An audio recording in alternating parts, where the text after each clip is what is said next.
Folks, we got a big show for you today as we begin our training camp tour for 2018. Kicked it off with kind of a summary of what's going on around different camps with John Pielli, but now we're going to start to focus in on teams.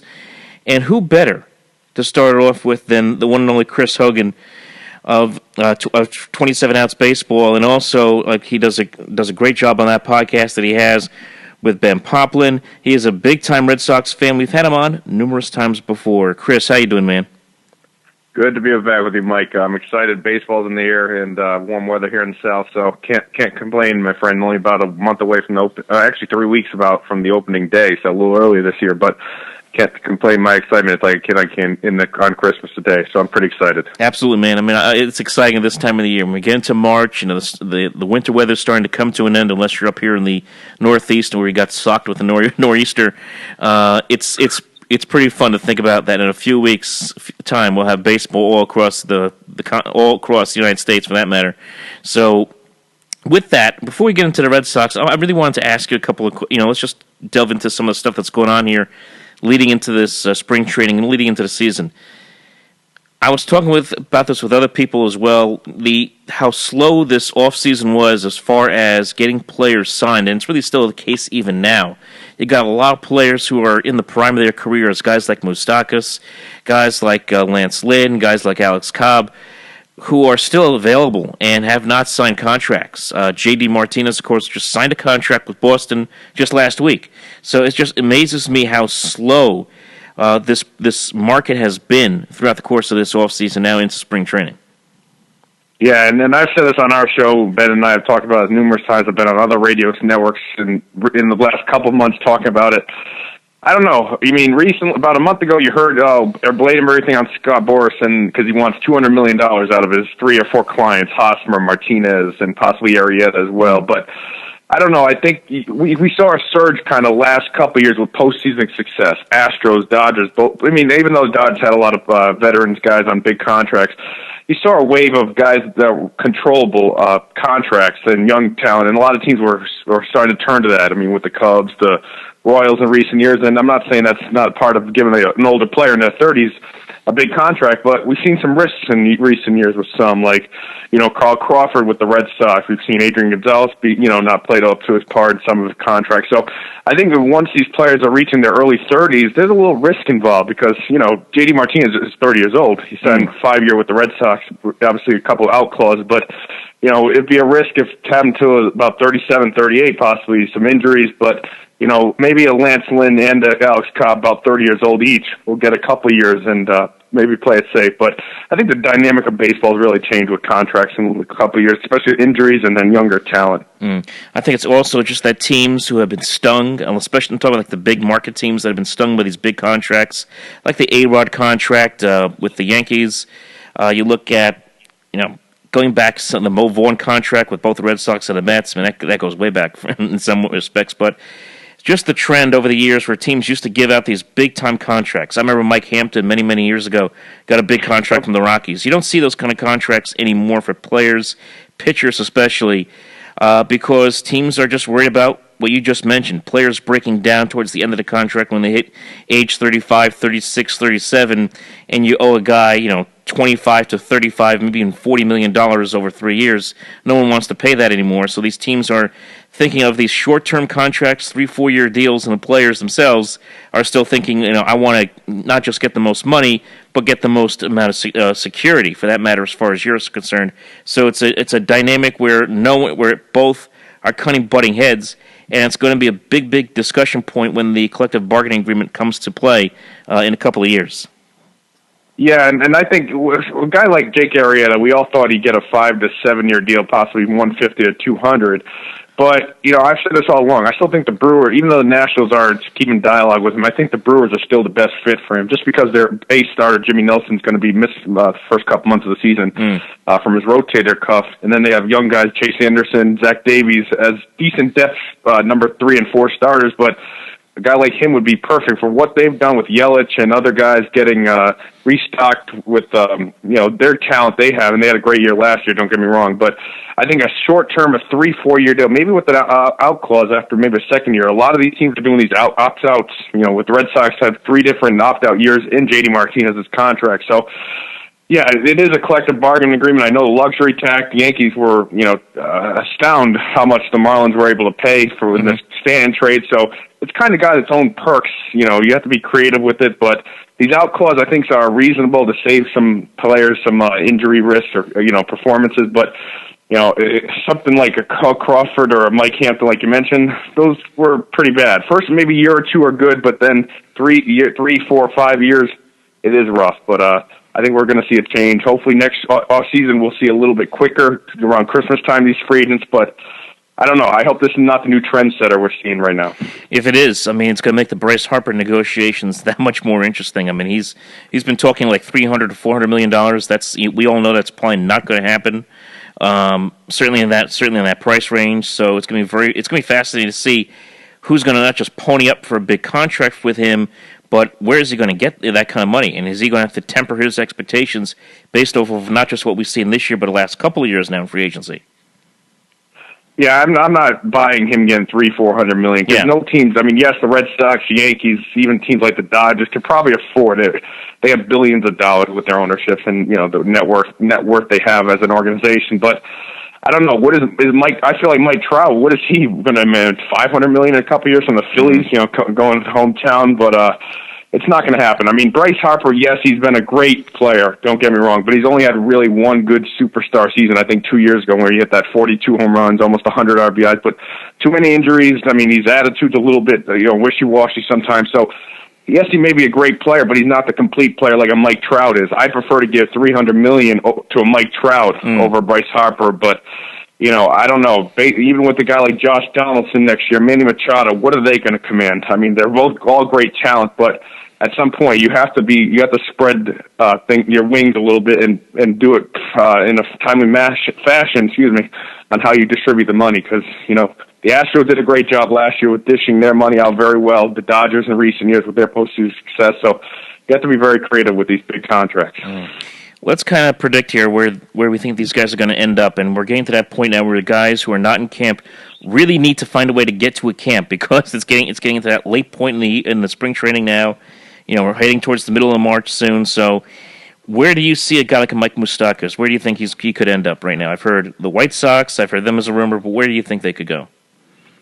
Yeah, and I know a couple weeks ago before they got Brandon Drury, the Yankees were possibly, but I didn't really see that. I know they wanted to bring back Todd Frazier possibly, but I don't know. I still think the Royals could possibly be in the back burner. Yes, they don't really want to, spend a lot of more money on what they've done because they've lost Hosmer, and they really are in a retool/early rebuild. I don't want to say they're in 100%. But they're restocking. They're getting younger as well. And I think, for the White Sox, maybe, Jose Abreu, Moustakas, Avi Garcia might be a good middle of the lineup. But, yeah, and I also thought all along the Angels, but obviously they don't really have a need for him after signing Cozart and, Shohei Ohtani, maybe some DHing sometimes. So I'd say it's an American League team, possibly the Orioles for a DH with him, maybe. Even though they have Trumbo and Davis. But at this point, it's really up in the air, if you ask me. I'll say the White Sox or the Royals would be your best fits right now. You know where I would love to see him go? I would love to. I could just see him in a Braves uniform. Now I know it's probably not going to happen. That's true. They got Camargo there at third base, so they like him. He's 24 years old, but I would love to see Moustakas in a Braves uniform. He seems to fit that mold a little bit in some ways, but we'll see. Yeah, I think. Well, that's a good point. Quickly, it's a table setter really for Austin Riley, who's their top third base prospect, who'll probably start the year possibly in Double-A, or possibly in Triple-A Gwinnett. But for 1 year, maybe $12 million with some incentives, maybe $15 million with incentives. I don't know. I don't think it's going to get 20 years, but 1 year deal to see if he can prove that again, because he's had some injuries in the 3 years prior. So let's see if he can duplicate what he did with the 38 home runs. I think a Royals record as well, but. I think the Braves would be a good year, especially with the table setter for Austin Riley, who'll be their future star. So that's a good point. Yeah, it'll be interesting to see. And you got Jonathan Lucroy, who's still out there, a good veteran catcher that I'm sure someone's going to want to pick up at some point, especially for a contending team. I'd love to see where Lance Lynn, Alex Cobb, even Trevor Rosenthal, Greg Holland. I would love to know where those guys are going to end up. Even a Clay Buchholz, I know he's 33 years old now, but you can never have enough pitching, whether it be starting pitching or a guy who's been a starter can go into the bullpen. These are guys that I think will be valuable at some point, and I think will probably end up getting signed somewhere within the next 3 to 4 weeks. I would imagine. Yeah, and you also have a guy like Brandon Phillips out there. Yes, he may not be the sexy household name anymore, but he still hit 280 and 290 over the Braves and Angels. I still played decent defense, even played some third. So he's still a valuable guy. But I don't know if he wants to be a backup at this point in his career at age 35, 36. But yeah, I think right now you still have to look at the Twins as a team to possibly sign one of these other pitchers. They just signed Logan Morrison, who I think is a nice complimentary bat for 1 year because Joe Mauer's declining. Still can play a little bit around the first base and DH, but not the biggest bat we've seen like how he used to be when they were winning under Ron Gardenhire. But I think with Irvin Santana missing some time to begin the year, they'll have Jose Barrios obviously as a nice number 2 starter, and then it's wishy-washy out there. We don't know what to expect from Phil Hughes or Kyle Gibson, a guy who has a high ERA, and then a lefty Mejia. So I think a guy like Lance Lynn or Alex Cobb would be a good 2 or 3 year deal for them. And they could possibly contend with the Indians, but I still think they're more of a wild card team. They'll be a good team, but yeah, I think the Twins have to be on an eyesight for pitching, and I definitely think the Brewers as well. So those 2 teams I think are on the rise, but they could use some more pitching. Let's flip it over now to your team, the Boston Red Sox. Let's take a look at what they got here going for 2018. I think in some respects, and you may not agree with this, but considering what happened at the postseason last year, the offseason that we've seen here in baseball, I think in some respects the Red Sox, as good as they are coming into this season as far as talent are concerned, they're kind of the forgotten team. Because everyone talks about the Astros, who had won a World Series last year, the Yankees, who had beefed up with Giancarlo Stanton, and you look at up and down that Yankee lineup with all the power they have in that lineup. A lot of people kind of forget that the Red Sox are right there with those 2 teams and the Cleveland Indians for American League title. Yeah, and I agree. And I know a lot of early season projections you're seeing around baseball experts and these blogs and websites that have their predictions, who's going to win what and who's going to finish where. Yeah, a lot of those writers had the Red Sox possibly finishing second place. But I've said this on recent shows in past weeks. I think the Red Sox and Yankees are really the only 2 teams for that division because we see the Rays depleting, they're rebuilding. The Jays, their pitching staff still under, especially in the bullpen, a lot of questions and. How nobody was Josh Donaldson, and the Orioles, they have no pitching as well. Yes, they have a decent bullpen, but no starting pitching, and their lineup will be good. But other than that, I think both of those teams, the Red Sox and Yankees, could finish with over 90 wins, and it could be like 2003, 2004, 2005. It could come back down to the last couple games of the season for the division title. But as the Red Sox, they are really good, and I think the J.D. Martinez sign is great, but, I still think they need another lefty out of the bullpen. I mean, that's one thing. I know it's small order, but losing a Fernando Abad, that maybe not be a big loss, but, Robbie Scott's an okay lefty out of the bullpen, but another guy who can get them out, that's another question, but they'll still be good. I still think the Indians and the Astros are your 2 teams as well. Yeah, I agree with you there, and I think there's going to be pressure both on Alex. I think this is what makes it so fascinating how the AL East. You're going to have a lot of pressure on both Alex Cora and Aaron Boone. Almost said Brett Boone. Aaron Boone. I know, wrong Boone. Both Boone and Cora, because here are 2 guys that had not managed before. Now Cora does have a little more coaching experience, having been with the Astros for a couple of years, so he's seen the grind and how what goes into managing for that matter. But still. You go from late August through September, October, the level of baseball just takes a different kind of intensity than what it says, let's just say, in the middle of June. So there's going to be a lot more eyeballs, there's going to be a lot more scrutiny on situational baseball, and it's just going to be fascinating for me to see how those 2 guys handle it. Does Cora have a bit of an edge? Yes, like I said, because of the coaching experience, but still, when you have 2 managers who are basically driving Ferraris, down the interstate, it'll be interesting. I want to see how they both handle it when we get to that point in the year. Yeah, and both of them are somewhat familiar with playing as a player in the city. Yes, so Alex Cora has a little bit over an edge over an Aaron Boone playing longer in that selective city he's managing, but Alex Cora was a backup infielder for the Red Sox from 2005 to 2008, 2009 timeframe, and yes, he's learned under as a player under manager Terry Francona. Saw what they did when David Ortiz, Manny Ramirez was there, the grind of the Red Sox winning the 2007 title as well. So he's seen it as a player and also under a great manager, Terry Francona. So, and he's also played with a lot of great players. He's bilingual, which will help. You know, even though the Red Sox don't have as many bilingual, you know, Hispanic players on the roster, they have J.D. Martinez and a couple others. But being bilingual, I think, has always been an advantage for some managers. Not saying always, but both of them, I think, will do good because they're both player managers. Aaron Boone was well respected on ESPN. Even when he was with the Reds, the Yankees, the Indians, as a player, I've always thought highly of both of them as a player, and I think also as a manager, they'll do very well. Respect is not going to be an issue in the clubhouse for any of these guys because they're friendly, they're knowledgeable. I think that they'll bring a great asset. So it's just like you said, it's going to be who can adjust quickly to the long grind and the pressure of the city because both teams are very talented. Let's see who can break the shell first. Absolutely. You mentioned pitching. You mentioned the bullpen. You like to see the Red Sox get another lefty out there in the pen. I mean, who do you think, just from what you read, maybe even what you've seen a little bit in spring training, of guys that you think that could step up and kind of fill that lefty role out of that pen? I mean, yeah, that's a good point. I mean, the short-term answer is probably Robbie Scott, but who's been the last couple of years as a guy that's really come on from nothing in the minor league. I mean, pretty good in the minor league career, basically didn't get drafted, and he's been a good success story. But my questioning and my thinking is possibly the Red Sox think a guy like Carson Smith, who is basically coming back from Tommy John surgery, can be that guy to get lefties out as a righty.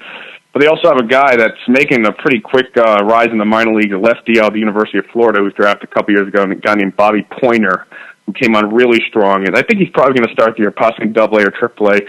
And maybe if the Red Sox see something out of him possibly midsummer, or, you know, if Scott falters, they could possibly turn him. He's a guy that can get ground balls and strike out to the same rate at a pretty good alarming rate. So I think he's a dark horse later in the season. But right now, I think it's probably your balance. You know, Carson Smith, possibly Matt Barnes. They'll get the right-handers can get lefties out. I'm not worried about that.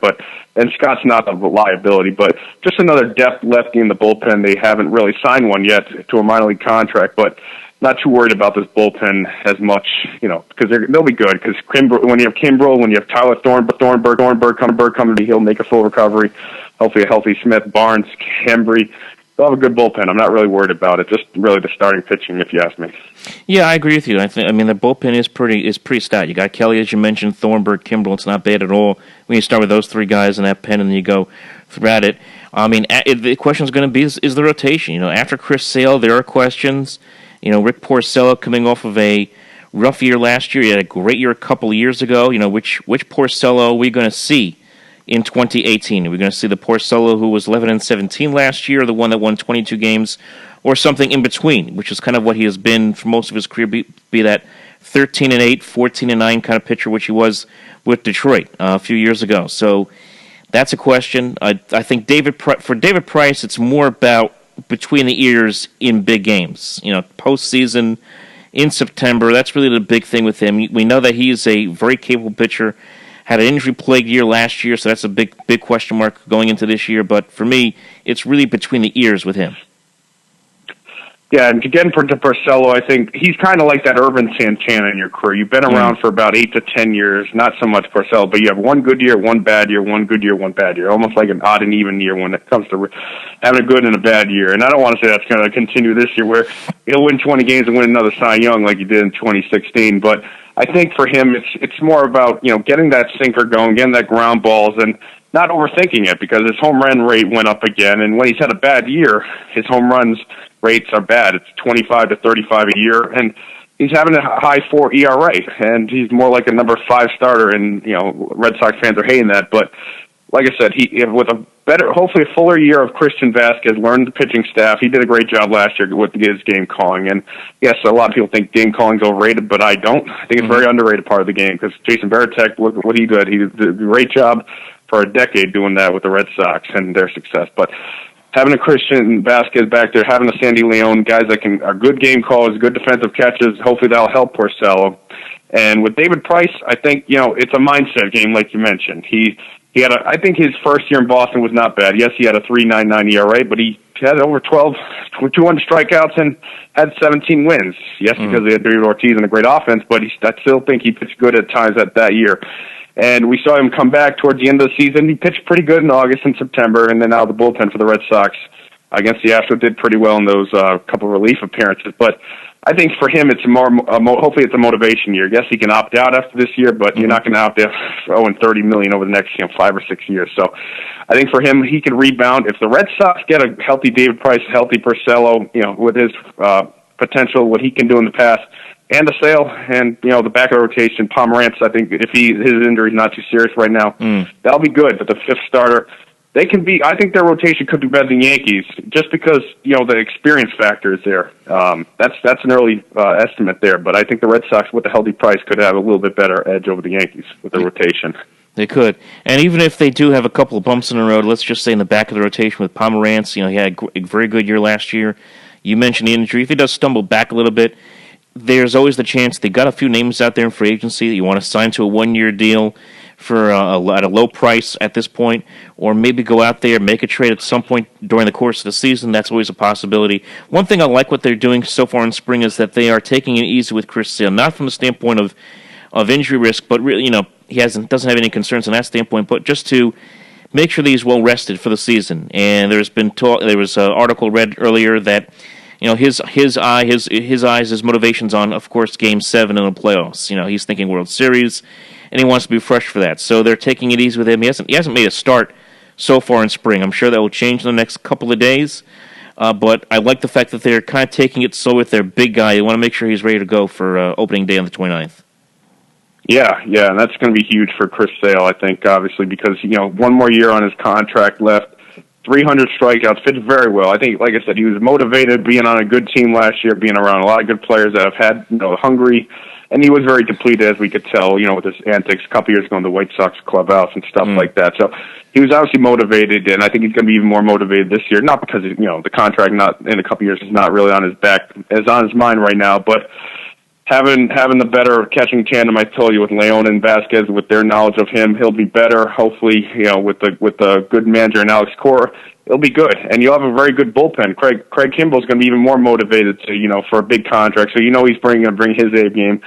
As long as the bullpen's healthy in the back of the rotation, I agree. I think it's going to be a great year for Sale. But my question is, Eduardo Rodriguez, Stephen Wright, they've been up and down the Red Sox career so far. So I think a Lance Lynn or an Alex Cobb on a 1-year deal for $15, even $17 million, that can't hurt. Maybe that'll lure them in for a 1-year deal, but I think a backup option for the rotation is still needed. I still think that's definitely should be on the back burner as a front runner.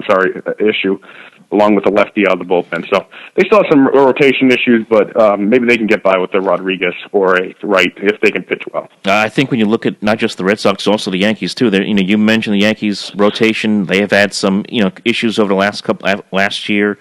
They really didn't know who their ace was. Severino stepped up. Was that guy? He's going to be that. They're going to expect him to be that guy again this year. Gray didn't give him too much when they acquired him from Oakland. Tanaka was up and down, had a great postseason. CC is getting up there in age. Montgomery's still a kid.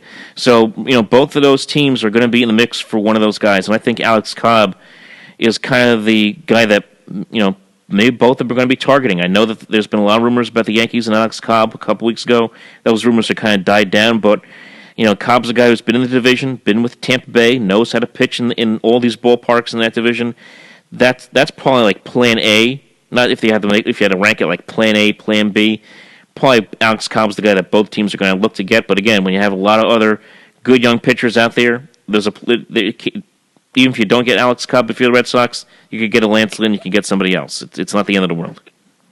No, and those guys are not going to go the whole season. They're not going to sit out like a Justin Morneau did a couple years ago for a contract. I think he ended up signing in June, but he wanted a year contract a couple years ago with the team. But yeah, I think they're gonna. I don't know, because you see Lance Lynn, all of his National League success. Will he want to transition to the American League? And some pitchers falter. We've seen coming to the American League. Look at Kevin Brown his last couple of years as a Yankee. He faltered tremendously. Yeah. That was on the back end of that long contract he signed with the Dodgers. So I think I don't know if he just wants to stay in the National League. That could be his preference, but we don't know. Maybe some American League team like the Twins could offer him a big contract and he comes. But Alex Cobb has shown he could thrive in the AL East very well, mid-3 ERA, nice number 2 or 3 starter, and get plenty of ground ball outs without walking a ton or allowing a ton of home runs. He's done that in the past when he's healthy. So I think, yes, they're going to be hot commodities, especially towards the end of the spring. But what does that mean in terms of their preparation? Are they going to need to go into the minor leagues in the first 2 weeks of April and just throw some rehab starters, some minor league games because they haven't had any game action. That's going to be another question with this whole signing in March type thing we've seen. So I think the preparations of the players are still another question mark besides the contract. How physical and game ready are they? Absolutely. Flip it over to the offensive side, and again, the Red Sox. Not too many questions as far as this lineup is concerned. Maybe some questions about Devers at third, one of the young kids coming up. But I look around this lineup; it's a veteran lineup. It's got a lot of great pieces. Of course, Benintendi, Betts, the two great young players there in the outfield.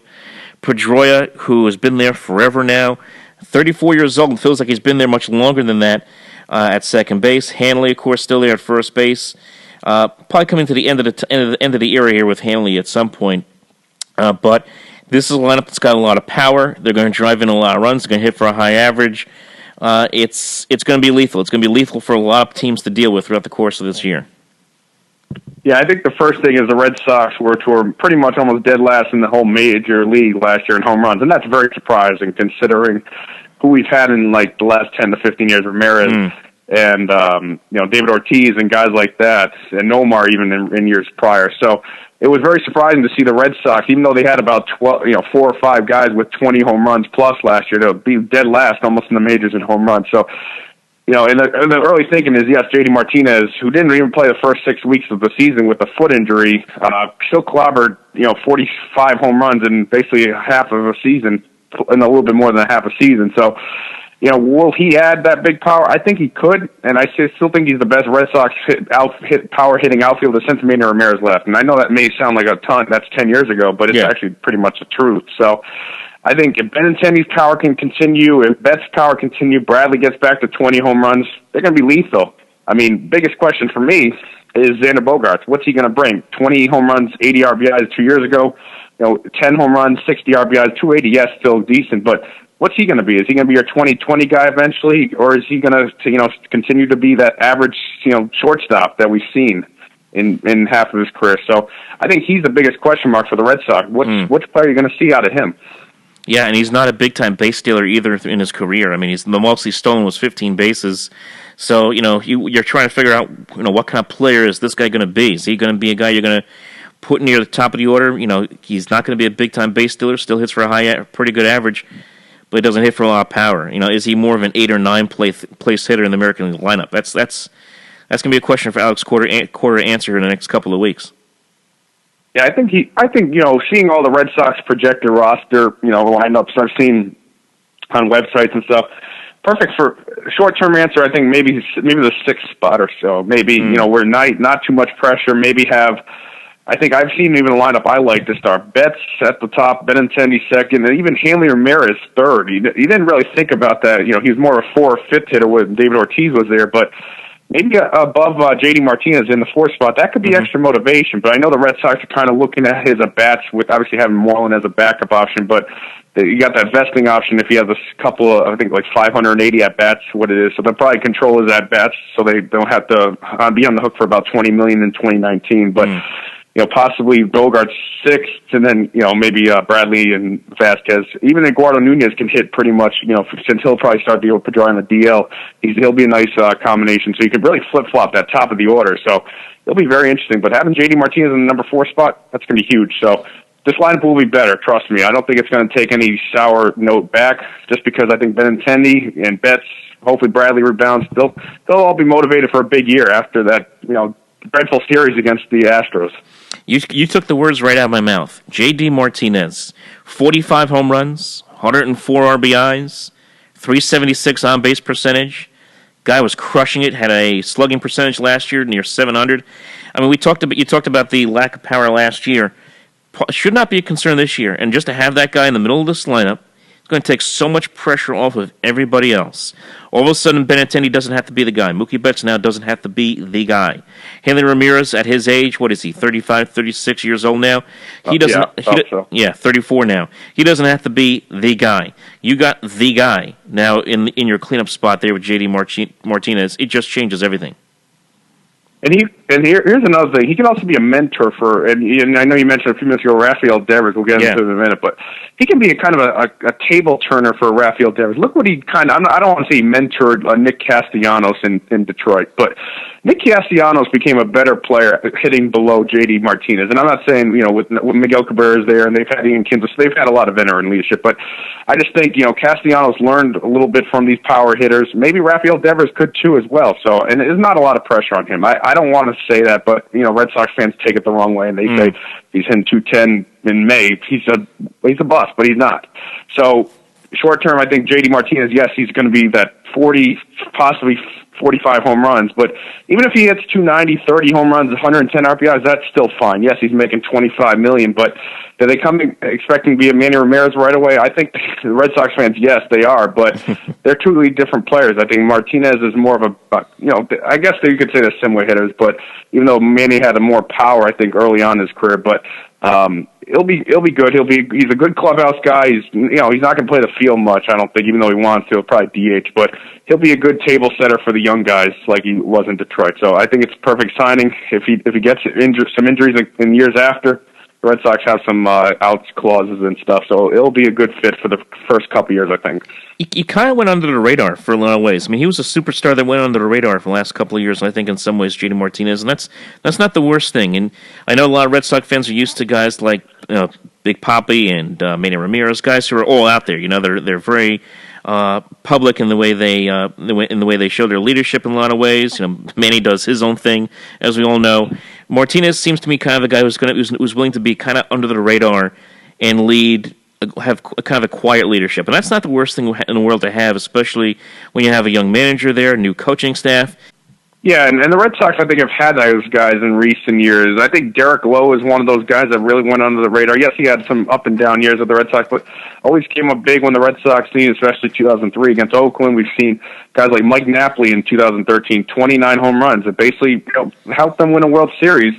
They've had those veteran guys that have very, very much gone under the radar and even still had great success, even if they've had a 4 ERA or a 2.30 average. They'll come up big time when it matters most, and they'll be a great clubhouse guy. Look at Johnny Gomes as well in years past as well. But yeah, he's always been. He wasn't that big focal point in Detroit, like I mentioned with Verlander or Miguel Cabrera, and he was still hitting 30 home runs, when he was healthy as well. So yes, he'll be a good clubhouse leader. I don't know if he, what kind of leader he is, but they have Dustin Pedroia and other guys like that. This guy can still do it, but he's going to be very well liked. He's bilingual, like I said. He can help Devers if need be as well. So possibly with some adjustments, speaking Spanish with him, that'll be as good. And Alex Cora as well. So they have a good young grind of mixture of veteran and leader and young players, which helped them kind of in the World Series in recent years as well, which I think. But yes, he'll be a good fit for the Red Sox. Power will go up. Guys that should be motivated to have him around just because, that one-handed swing can lead the park in a big-time hurry, and that's beautiful to see. Let's talk about Rafael Devers, and I'm looking at his picture. I mean, the guy looks like he's 13 years old. It looks like he just hit puberty. And he's 21 years old, apparently, as they say. He might be 13, I don't know. But 58 games last year, 10 home runs, 30 RBIs.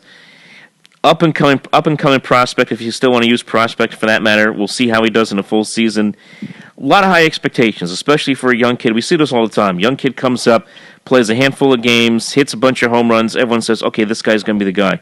So comes a little bit of pressure with that, especially when you're playing third base for the Red Sox. And I know the Red Sox have had kind of their fair share of third basemen kind of falter way back in the day in like 99, 2000. They had Wilton Veras fall as a top prospect. I mean, they've had guys, supplementary guys like Bill Miller come in dead recent, and they've had guys that, that were okay, but I think, like I said, having a guy, my question is, where do you fit him into the lineup? And yes, he's your opening day third baseman. That's not that's not the question. I'd say maybe fifth or sixth somewhat. Not where he's going to be a ton of pressure on him because he's not a 3 or 4 hitter yet in his career. He just turned 21 in October. And the biggest thing I like about his game, defensively, he needs a ton of work. And I'm not saying he's like Tim Tebow bad and at third base, but his throwing is really erratic right now. And that's something that's coachable, especially at a young age. And we've seen guys that have struggled early in their career defensively that have turned to Gold Glovers. So it's not a question. But offensively, the biggest thing for him is his swing, and he's great at hitting the ball to the opposite field. And I'm not saying it's going to be David Ortiz or Ryan Howard, beautiful, like you swing to get to opposite field home runs, but with Fenway and the Green Monster, that could be a marriage that's going to be beautiful, I think. And for Red Sox fans, this guy, he's controllable for years. He could be I think he could possibly be a 30 home run, 35, 100 RBIs, but I don't want to say that yet. He could be a 30 and 20 home run, maybe like a young Mike Moustakas when he came up. Not really a big power hitter, but more of a doubles and gap hitter, and still play pretty good defense. But he's gonna. I don't want to say the pressure's on him because I know Red Sox fans are going to put pressure on him. But Alex Cora, if he plays it right, maybe 5 or 6 in the lineup, and if he, Hanley struggles or Martinez struggles, maybe you can elevate him in the lineup once the season and he gets more comfortable. But he'll be around a lot of good players, a lot of good mentors. They're even having David Ortiz come in to, for as a roving instructor during spring training. So he's got the tutelage, the people around him.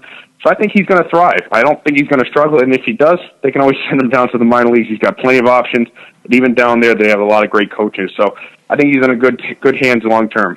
Yeah, and they also got Eduardo Nunez behind him. So if he does struggle, you got a guy who was really considered for a starting job in a couple of places.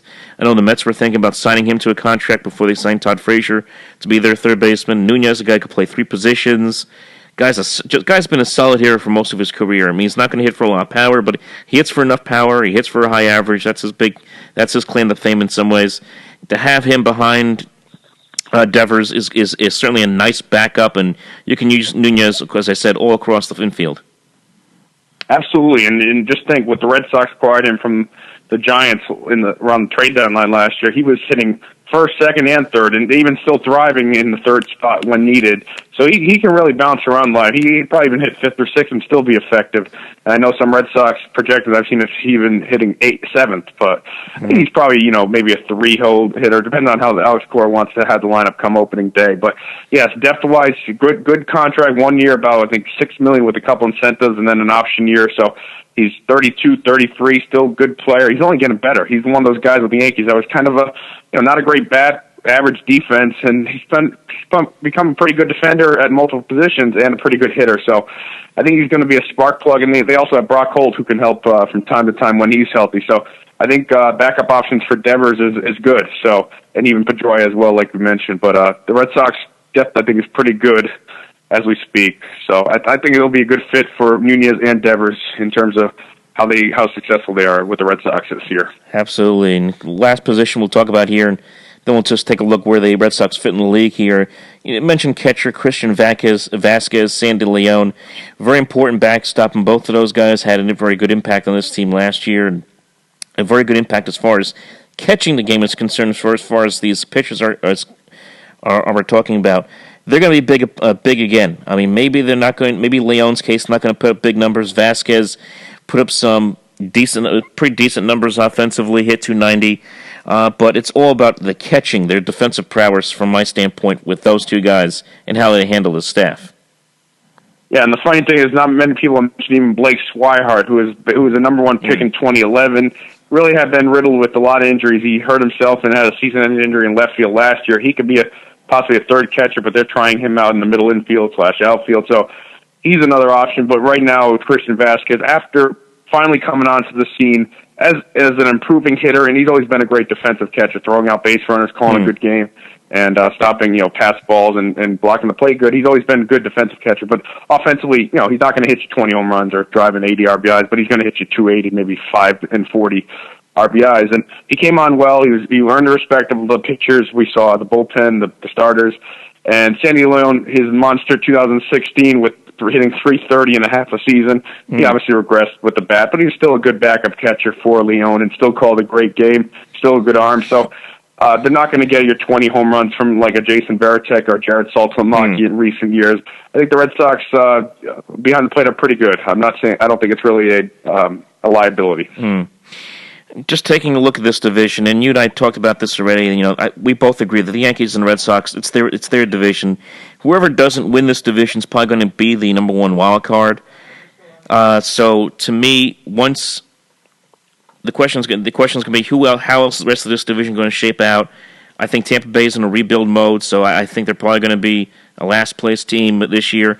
Baltimore, Toronto, kind of in between right now with their players. We know Machado is going to be a free agent next year, maybe even be traded this year. So to me, it's Red Sox, Yankees, and then the rest of the division, however you want to see it. You know what I mean? Yeah, and I know you and I haven't spoken around the Yankees too much, but I really believe this, and I want to get your opinion on it. Mm-hmm. The Yankees bullpen is still going to be an asset for them. I think so, just like the Red Sox. But we saw really Aroldis Chapman, after he signed that, 5-year, $80 million, $100 million contract, he pretty much faltered throughout the second half and really didn't rebound. Yes, he was losing it and had this, seventh, eighth inning opportunities once he lost that closer's job. And they do have backup options, Betances and Robertson, but my question is to you, what's his motivation factor going to be like? Is he just saying, oh, I get paid a lot of money, I'm not going to be motivated because I can't throw 100 miles an hour and blow people away? Or am I going to try to, pitch 95 and still be effective? That's the biggest question for me. Where's his motivation factor going to be at? Because that's huge to the Yankees' success this year, I think. Which pitcher are we talking about again? I'm sorry, I missed that. Aroldis Chapman. I mean, he's such a strange guy in some ways because he was so inconsistent last year. I would imagine he's going to have some kind of form of a rebound performance this year. He had a bad year last year after getting the big contract. At some point, when you get with players, pride has to come into factor here. I think he'll have a rebound performance. I think the ERA will come down a little bit, certainly below 3, maybe like around 290 something. And I think the saves will come up from where they were at 22. But he needs to have a big year because you take a look at the bullpen. I've always felt that Betances should have been the closer. I felt that way even when Mariano was retiring, that Betances would be the next guy. Hasn't happened yet. They have a good bullpen. They have a lot of good guys there. Robertson as well, who has closed. So if Chapman does falter, there's a couple of guys they could go to. But this is a big year for him. I think just from the standpoint of himself, self-confidence wise, and I think he will push himself to a good year in Chapman. Yeah, and like I mentioned, he's not going to throw 100 miles an hour, maybe 93, 94, because he's, 32, 33 at this point. Yeah. But I think a dark horse candidate, but I don't know how they want to utilize him, Chad Green. He pitched very well in different roles last year, and he could throw pretty hard as well. So he's possibly a couple years down the line as a candidate, but in terms of the offensively, Yankees, I still give him right now a little bit over in it just because of Stanton, Judge, and if Mangala and Duhar is having a great spring, comes on and wins that third base job. I know Brandon Drury's probably going to play mostly third and possibly some other shorts, second base as well. So we'll see how they utilize that. But if Andujar can come on, I'll give it slightly maybe to the Yankees right now. But like I said, the Red Sox still have a great offense, and Martinez's addition will help. But the other division, Tampa Bay, that blew me away, just the way they traded everybody off. I knew they would probably trade a Longoria and maybe an Archer, but no, I didn't think they'd trade a Corey Dickerson or a Steven Souza to wholly rebuild. Because I was talking to some Rays writers a couple of months ago on our show. We thought they just need to retool because they had a very good roster. They hit a lot of home runs last year, even though they're in a terrible ballpark. They were almost close to being a decent team, I thought, last year. Just their pitching didn't really hold up, especially with Blake Snell and their bullpen a little bit. So that surprised me a little bit. So, but were you surprised with what the Rays did and just totally blew up that team? Yeah, a little bit. I mean, I'll say this. I mean, of the two Florida teams, they're probably clicking their heels in Tampa Bay. That the Marlins took all the negative headlines this past offseason. But I mean, in some ways, I am. At the same time, maybe they feel that they have other guys coming up through the pipeline that they can build around. They're talking about that new ballpark that they're thinking of getting down there. Maybe they're thinking in a few years that they'll have those guys ready. I'm not sure what their thinking is down there. But you spoke to a couple of the writers. They probably know a little more of what's going on down there than I would. But am I surprised? I think in some ways I am, considering that the second wild card in the American League, it's pretty wide open. I mean, you go around the league. Kansas City is not what they used to be. They're in a rebuild. Detroit is in a rebuild. Minnesota had a great year last year. Are they going to replicate that this year? Maybe. We'll see. The West is always wide open. Angels could be better. Angels could be better. Seattle could be a little better. Mariners. Yeah. So, could the Rays have been part of that mix? Had they not torn apart? Certainly they could have been. But I think their eye is probably in a few years from now, right at this point. Yeah, it pretty is a wide open. It's the first time in probably 2010, 2011 that this is basically a two-team race. I mean, just because we saw in recent years the Rays, the Red Sox, and the Yankees were all vying for the second wild card or even the division. So this is the first team in about 7 or 8 years I could see just being a 2-team race, and that's a little surprising just because I really thought the Orioles would add some more pitching, but we know free agent pitchers don't like to go to Baltimore, and I thought Toronto would do a little bit more so, and Tampa Bay rebuild. So those 3 teams caught me by surprise this offseason. So maybe it's nice to have a 2-team race finally to challenge it and make it a little bit more exciting baseball this summer. I always felt the last few years, maybe the last 5-6 years, that Yankees Red Sox has kind of taken a back seat in some ways. Maybe not to other rivalries, but it's not what it once was in the late 90s and certainly in 2003, 2004. And maybe we're going to start to see that come back just a little bit. Both of these teams are really good teams. Both of these teams should win certainly more than 90 games this year. And for all, who knows? Maybe they'll end up seeing each other in the playoffs at some point. I just think that the rivalry is ready to come back at some point this year. I really do. Yeah, and I think it started last year, to be honest with you, when they started to both play well towards the end of the summer, and they were pretty close towards the end, even though the Red Sox, I think, won it by 3 or 4 games of division. But the biggest thing I get excited about, I said this plenty of times before, just have Craig Kimbrell in the 9th inning facing Judge Stanton and Gary Sanchez in the 9th order. How fun is that going to be with a 3-2 ball game and the game on the line? You won't need. That's going to be fun. You won't need Major League Baseball to change rules for them to make that happen. Yeah, which is an absolutely dumb decision if you ask me. Even that whole pace of play thing and all that amount of catches, coaching visits, and all that. Yeah, it's kind of a little out of hand, but. Yeah, it's going to be fun, and I think you see every Sunday game going to be on ESPN between them when they play weekend series at Fox, so the excitement's back. You're not going to have Pedro running over Don Zimmer again, I don't think, but I think you'll still have a lot of fun moments this year. It's going to be fun because both bullpens throw very hard. Both teams have very good depth starters, so it's going to be fun. I think, like I said, it's going to come down to the last month of the season possibly, so it could be decided by 1 or 2 games possibly, so... I think the rivalry is back, but it's not going to be like the 90s or early 2000s. That's something you will never write another chapter about. No. If there's ever a brawl between the Yankees and Red Sox, if I'm anyone on the Red Sox, and if I have to go through Aaron Judge or Giancarlo Stanton or both, I think I would just walk the other way. It's okay, thank you. This fight's over. Yeah. What about? I think it's going to be fun.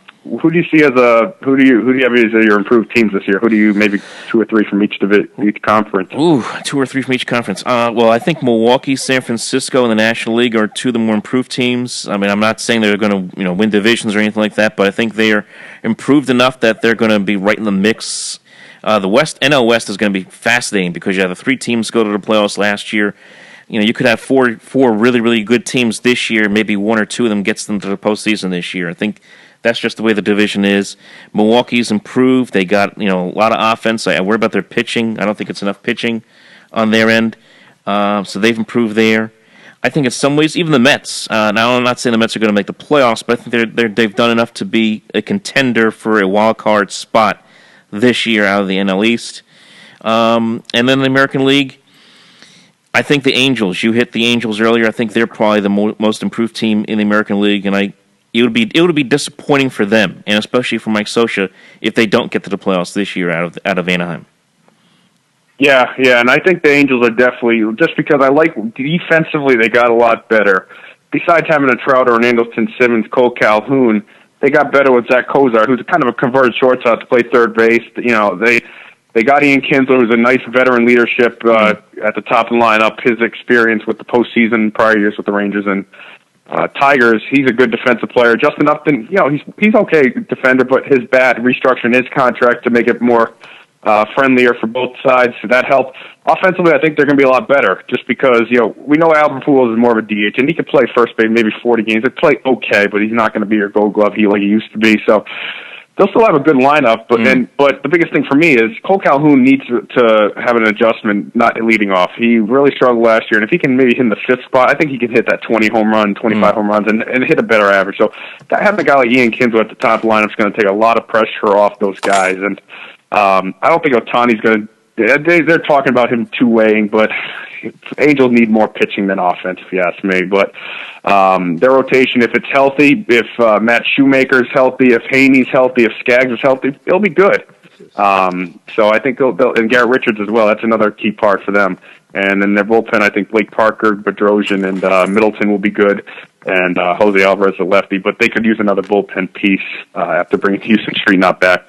But I still think the Twins are going to still get better. Just if they add another starter, like I mentioned, like a Lynn or a Cobb, because you can't rely on Barrios if he's not going to as a young player. And I agree with you. The National League, the Brewers, they're still in line to add another starter. Kane and Yelich and Domingo Santana, however they use the outfield, going to be very good.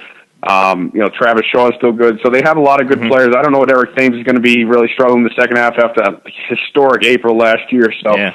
And then their bullpen will be good. Knievel getting like Kerry Kimball type numbers. And the Giants, I think they'll be better. I don't think they're going to lose 98 games, but I still think they're maybe a 4, just because the Diamondbacks, the Dodgers, and Rockies are still going to be good, even though the Diamondbacks lost Martinez. And one team I will give you, that's going on the radar, the Phillies. I really think the Phillies are heading in the right direction, especially offensively, just because Rhys Hoskins, Nick Williams, Alfaro, J.P. Crawford, Altair, I can go on and on. Carlos Santana. They're going to be hit home, But pitching, they still need a lot of work, and that's why I think if Jake Arrieta would be good, mentor with Aaron Nola, and their bullpen's still a little work in their back rotation, but I don't think they're going to lose 100 games. I think the Phillies will surprise a little bit this year, just because I think their offense will be pretty good. We talked about managers before with Boone and with Cora, the two managers in the National League coming out of the East. The two new managers, of course, being Mickey Callaway and Gabe Kapler. Those two guys, the energy they bring to those two teams, and we've seen it already. They have a lot of passion for the game. They have a lot of passion for the teams that they're managing right now. And you hear about it just being looser clubhouses on both teams. That's a major factor. And I'm not saying it's going to be this year, but I'm saying, in the next couple of years, all of a sudden, Mets-Phillies getting a little interesting out there in the National League East. It's still the Nationals division, no doubt about it. This is really a winner or else right now year for the Nationals. So it's a tough spot for new manager Dave Martinez. But if you're a Philly fan, if you're a Met fan, you got two managers there that I think are going to be a big part of the future for both of those cities. Yeah, I just think the Braves are going to get better when their pitching comes around in the minor leagues as well. But the funny thing is, I've been following Mickey Callaway's journey basically since his playing days. And my dad worked for the Pawtucket Red Sox AAA team for 13 years, from 2000 to 2012. And I saw Mickey Callaway in 2000 when he was with the Durham Bulls. He was probably one of the worst pitchers out there, 7 ERA in AAA, and didn't really walked a ton of guys.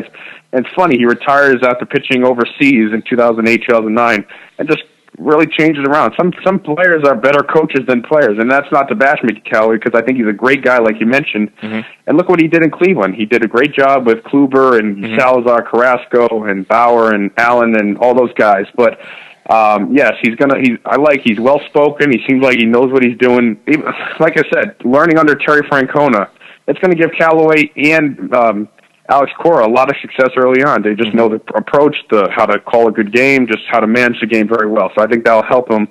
And then Gabe Kapler, he was a true pro during his Red Sox days, during his Rays days, when he was the Tigers early on. He's just a great guy. He's been a great guy in Fox Sports when he's been on. So another well-spoken guy. These guys know how to handle players, and they're very likable. So that's going to help out. Because I think guys like Terry Collins and Pete Mackanin, they were very in your face. They weren't very friendly type managers. I mean, I'm not an insider with the team, but they just seemed like they were more egocentric in terms of their approach. And I think Gabe Kapler and those guys, Callaway, will be more friendlier, more engaging. So that should help both of those teams. Well, kind of funny, you mentioned that with Collins. I interviewed Noah Syndergaard last year during an event here in New York City. They was promoting Cholula hot sauce, and I asked him, what's it like, working with Terry Collins? This is when everyone was like, Terry Collins is going to get fired. This was in May or June.